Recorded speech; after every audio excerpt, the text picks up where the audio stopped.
आज हम देखेंगे कि किस तरह माता पिता से बच्चों को सिकल सेल एनीमिया होता है। एक जीन पिता की तरफ से और एक जीन माता की तरफ से मिलता है। अब हम ए को नॉर्मल जीन कंसीडर करते हैं और एस को सिकल सेल का जीन।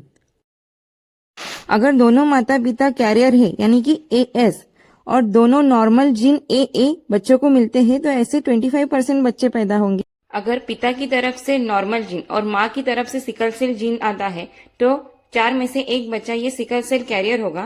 वही अगर पिता की तरफ से सिकल सेल जीन और माँ की तरफ से नॉर्मल जीन आता है तो 4 में से 1 बच्चा ये सिकल सेल कैरियर होगा।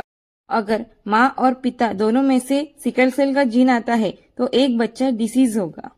25% बच्चे ये नॉर्मल, 50% बच्चे ये कैरियर और 25% बच्चे ये डिसीज होते हैं। अगर एक पेरेंट नॉर्मल होगा यानी कि A1 और A2, वही एक पेरेंट कैरियर होगा। अगर एक पेरेंट से A2 और दूसरी पेरेंट से S जीन आता है तो 4 में से 1 बच्चा ये कैरियर होगा। अगर एक पेरेंट से A2 और दूसरी पेरेंट से A जीन आता है तो 4 में से 1 बच्चा ये नॉर्मल होगा। अगर एक पेरेंट से A1 और दूसरी पेरेंट से S आता है तो 4 में से 1 बच्चा ये सिकल सेल कैरियर होगा। अगर एक पेरेंट से A1 और दूसरी पेरेंट से A जीन आता है तो 4 में से 1 बच्चा ये नॉर्मल होगा।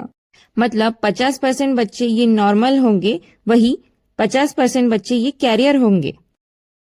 अगर दोनों माता पिता में SS जीन है यानी कि डिसीज माता पिता से 100% डिसीज बच्चे ही पैदा होंगे यानी कि SS।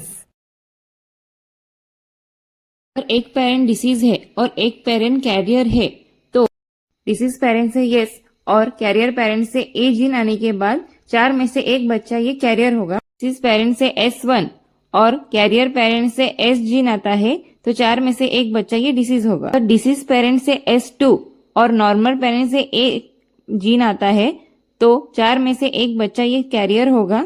अगर डिसीज पेरेंट से S2 और कैरियर पेरेंट से S जीन आता है तो 4 में से 1 बच्चा ये डिसीज होगा। मतलब 50% बच्चे ये कैरियर होंगे और 50% बच्चे ये डिसीज होंगे।